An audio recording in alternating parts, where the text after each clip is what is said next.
விண்ணப்பங்களுக்கான ஜெபம். பல நேரங்களில் நம்முடைய ஜெப முறைகள், வேண்டிக் கொள்ளுகிற காரியங்கள், அநேக நம்ம கிட்ட அப்படி என்ன செய்கிறாங்க, விண்ணப்பங்களை கொடுக்கறாங்க. எனக்காக ஜெபம் பண்ணுங்க, என் குடும்பத்துக்காக ஜெபம் பண்ணுங்க, என் பிள்ளைங்களுக்காக ஜெபம் பண்ணுங்க, என் வியாபாரத்துக்காக ஜெபம் பண்ணுங்க, என் தொழிலுக்காக ஜெபம் பண்ணுங்க. எத்தனை விதமான விண்ணப்பங்கள் நம்மிடத்தில் வருகிறது.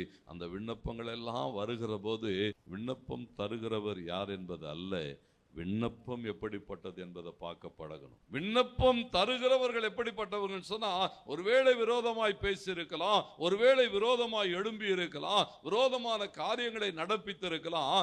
ஆனால் அதே நபர்களை தேவன் ஒரு நாள் என்ன செய்வாரா, நம்மிடத்தில் கொண்டு வருகிற போது, என்ன விண்ணப்பமா இருக்கட்டும், யார் கொண்டு வந்தாலும் என்ன செய்ய வேண்டிய இருக்கிறதா, ஒரு பெரிய பாரத்தோடு கூட ஜெபம் பண்ண, ஆண்டவரே இந்த விண்ணப்பங்களுக்கெல்லாம் என்ன செய்யுங்க, எங்களுக்காக உதவி செய்யுங்க.